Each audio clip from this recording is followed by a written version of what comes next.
The rain had just stopped, leaving the city streets glistening under the pale morning sun.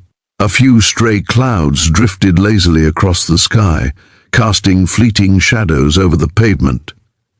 Jason Mercer, 36, ran a hand through his slightly damp hair as he adjusted the collar of his worn jacket. He had been single for 6 long years, raising his daughter Mia, now 10, all on his own. Life had taught him patience, endurance, and resilience, but it had also left him wary of opening his heart again. Today, however, he had agreed to a blind date, something he had resisted for months, mostly out of fear that his chaotic life as a single dad wouldn't fit into anyone else's world. He arrived at the café, a quaint little place with large bay windows overlooking the bustling street. The aroma of freshly brewed coffee mixed with the faint scent of rain on asphalt, a strangely comforting combination. Jason's nerves were on edge, a mixture of excitement and anxiety coiling tightly in his chest.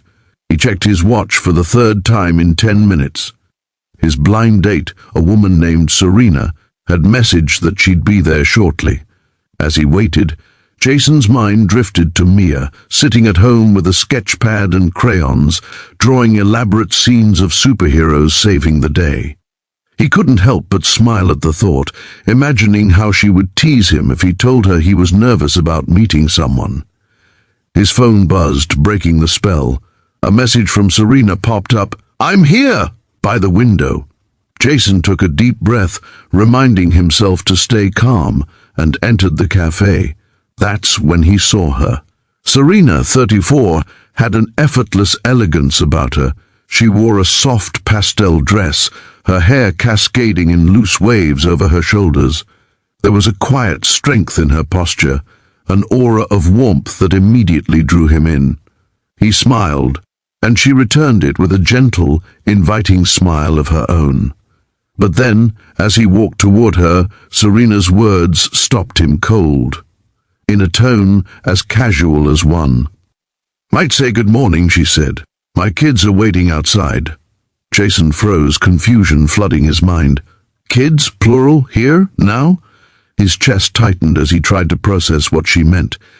In that moment, all his insecurities, all his fears about being a single dad and the complications of dating someone with children came crashing back.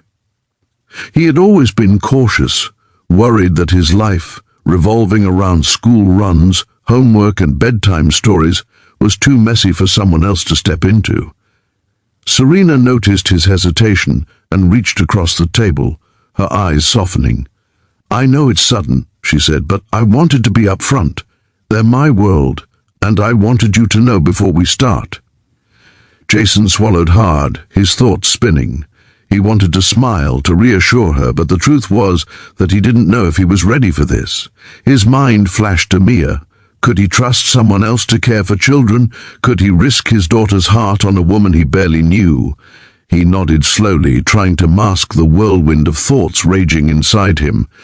"Tell me about them," he said finally, his voice steadier than he felt. Serena's face lit up as she spoke of her children. Leo, a mischievous 7-year-old with a love for building things out of anything he could find, and Ava, a quiet, observant 9-year-old with an insatiable curiosity about the world. Jason listened, captivated, realizing that despite the initial shock, there was something deeply familiar about her words. The way she spoke about her children reminded him of himself talking about Mia. For the next hour they sat talking, sharing stories of sleepless nights, scraped knees, and school projects gone wrong. Jason found himself laughing genuinely for the first time in months, Serena's presence soothing some of the tension he had carried alone for so long. He began to realize that life's chaos, when shared, could become a source of connection rather than fear. Eventually, Serena suggested they step outside, introducing him properly to her kids. Jason's stomach fluttered, a mixture of excitement and nervous anticipation. He had always known that raising a child alone came with challenges, but he hadn't expected this, meeting another parent, someone with children of their own at this stage in his life. Yet something about Serena's calm confidence made him trust that this encounter could be different. They stepped out into the sunlight, the rain having left the streets sparkling. At first, the children were shy, standing slightly behind Serena, watching him carefully. Leo, with tousled hair and an infectious grin, was the first to break the ice, pointing at Jason's jacket and teasing, "Nice jacket! Did you fight a dragon to get it?" Jason chuckled, kneeling to Leo's level. "Something like that," he replied, smiling at the boy's mischievous energy. Ava approached more cautiously, her eyes wide but curious. "Hi," she said softly. Jason knelt again, meeting her gaze. "Hey there, Ava. I'm Jason." He extended a hand, and after a moment of hesitation, she shook it gently, her small fingers fitting snugly around his. What struck Jason in that moment was not just the innocence and trust of children, but the way Serena watched them, the love in her eyes, the patience, the quiet pride. He realized that in these children, in this family, there was a reflection of his own life with Mia. And for the first time in a long while, he allowed himself to imagine a future that included more than just the two of them, himself and his daughter, but a larger blended family that could grow together. As they walked to a nearby park, Serena holding Ava's hand while Leo ran ahead with Jason trailing, the conversation flowed easily.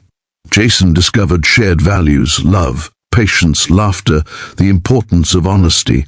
Every laugh, every shy smile from the children, every soft glance between Serena and him wove an invisible thread of connection. It was exhilarating and terrifying all at once, but Jason felt alive in a way he hadn't in years. By the time they returned to the café, the children had worn themselves out, chattering about the ducks in the park pond and the ice cream they had bought. Jason and Serena sat down again, sipping coffee and sharing a quiet moment, watching their kids interact. There was a silence between them, a comfortable, unforced pause where words seemed unnecessary. Jason realized that fear could no longer dictate his choices. He could not let the past, the pain, the loneliness define what was possible now. Serena reached over and placed her hand over his. "I know this is a lot," she said softly, "but thank you for being willing to meet us, all of us." Jason felt warmth spread through him, a sense of belonging he hadn't experienced in years. He nodded, squeezing her hand gently. "No, thank you," he replied, "for trusting me."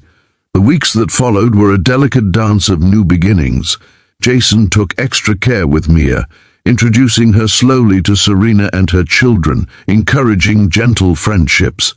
There were challenges, of course, misunderstandings, the occasional tantrum, the natural friction that arises when lives intertwine, but also laughter, shared meals, and quiet evenings watching movies together.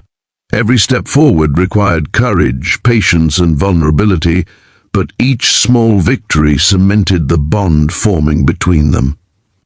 One morning, as Jason watched Serena reading a bedtime story to Ava and Leo, while Mia doodled at the kitchen table, he felt a sense of peace he hadn't known in years. The chaos of parenting was no longer overwhelming, it was shared, and in sharing it, he realized he was not alone. He was part of something bigger, something beautiful, something filled with love. Life had a way of surprising him. A chance blind date, a single sentence that nearly made him freeze in fear, had instead opened a door to a future he could not have imagined. And as he tucked Mia into bed that night, feeling her small hand slip into his, he whispered, "We're going to be okay. All of us. If you believe in the power of kindness, second chances, and the beauty of unexpected family bonds, don't forget to like, comment, share, and subscribe to our channel Touch of Kindness." Months passed, and what began as tentative interactions blossomed into trust, laughter, and genuine love.